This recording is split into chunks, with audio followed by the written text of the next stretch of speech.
আসসালামু আলাইকুম। গত এপ্রিল মাসের 20 তারিখে আমাদের প্রধানমন্ত্রী বগুড়া গিয়েছিলেন এবং বগুড়ায় সেখানে তিনি তার নিজের যে গ্রামের বাড়ি, মানে ওনার বাবার যে গ্রামের বাড়ি, সেই বাড়ি গাবতলীতে সেখানে গিয়েছিলেন এবং সেখানে যাওয়ার পর তারপরে সেখানে উনি বাগবাড়ি শহীদ জিয়া ডিগ্রি কলেজ মাঠে ফ্যামিলি কার্ড বিতরণের যে কর্মসূচি সেটার উদ্বোধন করেন এবং সেখানে একটা খাল খননের কাজ উদ্বোধন করেন এবং নিজের ভিটা বাড়ি যেটা ছিল জিয়া বাড়ি সেটাও উনি পরিদর্শন করেন। তো এই সময়ে উনি যখন গিয়েছিলেন তখন ওখানে একটা ঘটনা ঘটেছিল, যে ঘটনাটা তখন কেউ অতটা গুরুত্ব দেয়নি, কিন্তু এখন এটা আলোচনায় আসছে। আজকে আমি একাধিক মিডিয়ায় এই নিউজটা দেখতে পেলাম।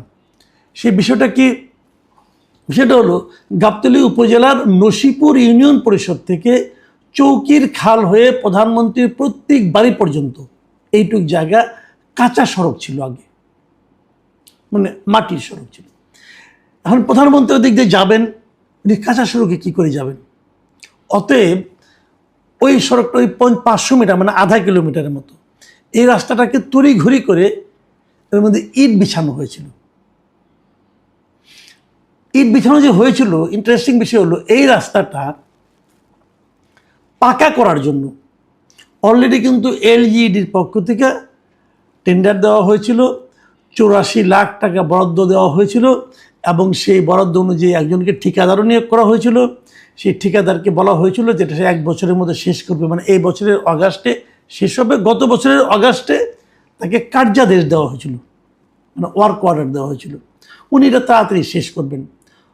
ওয়ার্ক অর্ডার দেওয়া হয়েছে 25 অগাস্টে, আর প্রধানমন্ত্রী গিয়েছেন 26 এপ্রিলের 20 তারিখে, মানে এর মধ্যে প্রায় 8-9 মাস পার হয়ে গেছে। কিন্তু এই 8-9 মাসের মধ্যে ঠিকাদার সাহেব কাজটা শুরুই করেন নাই এবং এটা যে শুরু করতে হবে এই জন্য যে এলজিইডির পক্ষ থেকে ঠিকাদারকে তাগাদা দেওয়া সেটাও সম্ভবত হয় নাই, অথবা অন্য কোনো আলোচনা হয়তো ঠিক মতো হচ্ছিল না, কিছু লেনদেনও থাকতে পারে, বলতে পারবো না, অনেক কিছু তো হয়, তো হয়তো সেগুলি ঠিকঠাক মতো হচ্ছিল না, এই জন্য কাজটা অগ্রসর হচ্ছিল না।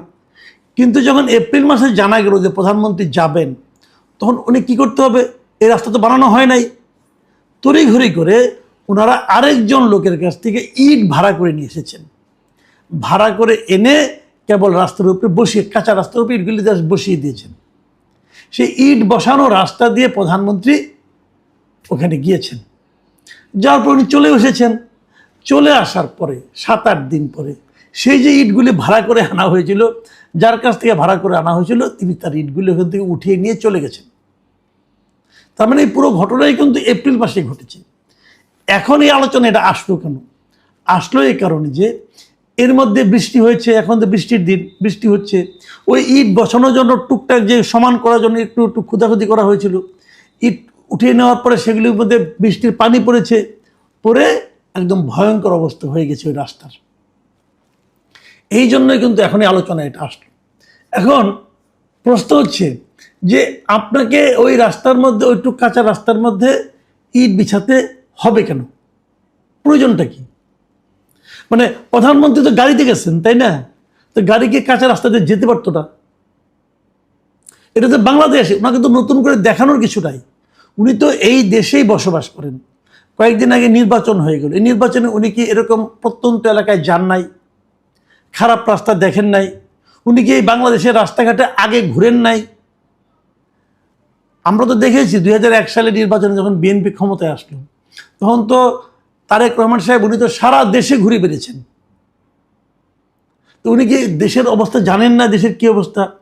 ওনারা চলে যাওয়ার পর আওয়ামী লীগ ক্ষমতায় এসেছে, তারপরে আপনার অন্তর্বর্তীকালীন সরকার ক্ষমতায় এসেছে, এইগুলির জন্য তো তারা কিছু মনে করবে না, ওটা ওই সরকারের দায়িত্ব ছিল।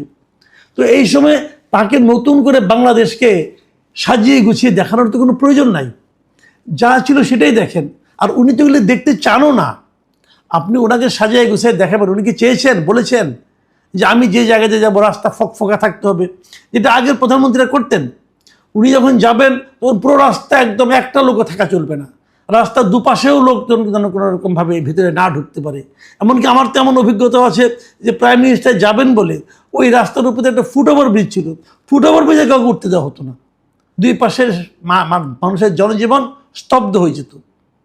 তো আমাদের এই প্রধানমন্ত্রী তো সেটাও করেন না, উনি তো এই যানজটের মধ্যে দিয়ে আসেন।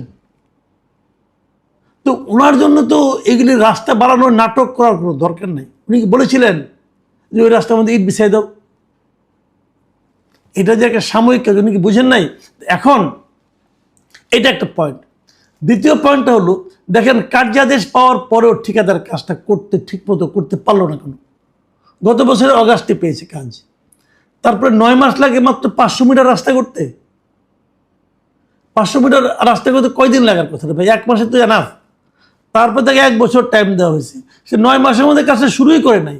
এখন কবে শুরু করবে, কবে শেষ করবে? যদি এখন শুরু করে তাহলে তো অগাস্টের মধ্যে কাজ শেষ করতে হবে, সময় আছে মাত্র 2 মাস। যদি 2 মাসে কাজ শেষ হয় যে কাজ, সে কাজের জন্য তাকে 1 বছর সময় দিতে হবে কেন?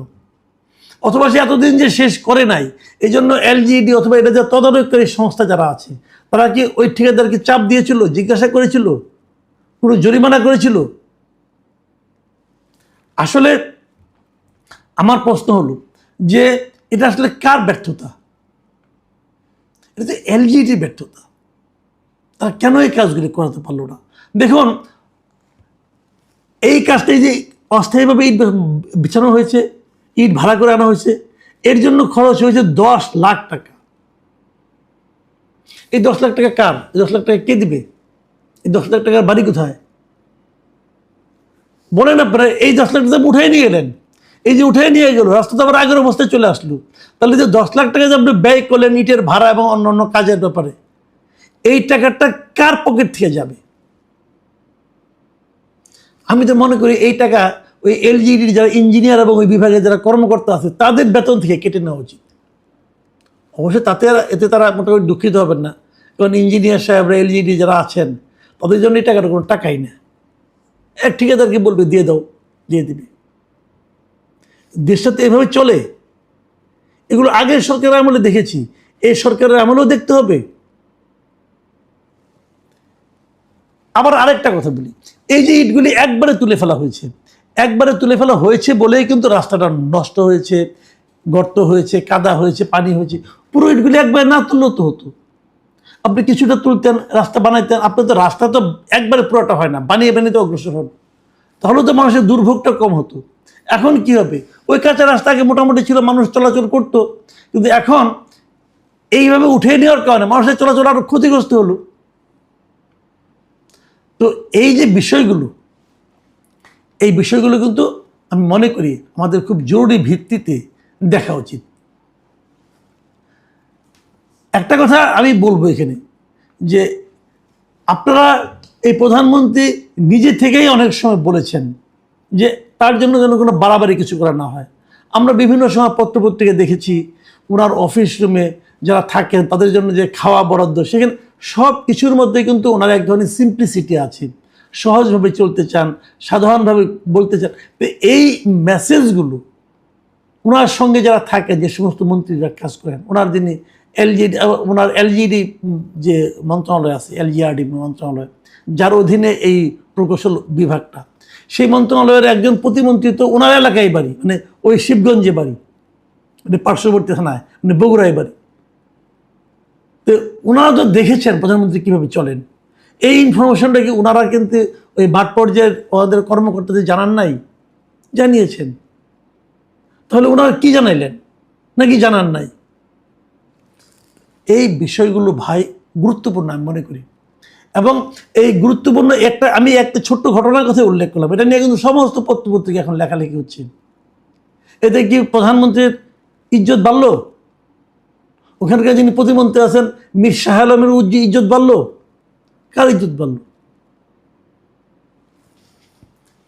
অনেকে তো বলছেন যে প্রতিমন্ত্রী নাকি ওদেরকে চাপ দিয়ে এটা করিয়েছেন। হতেও পারে, আবার নাও হতে পারে, আমি জানি না ঠিক।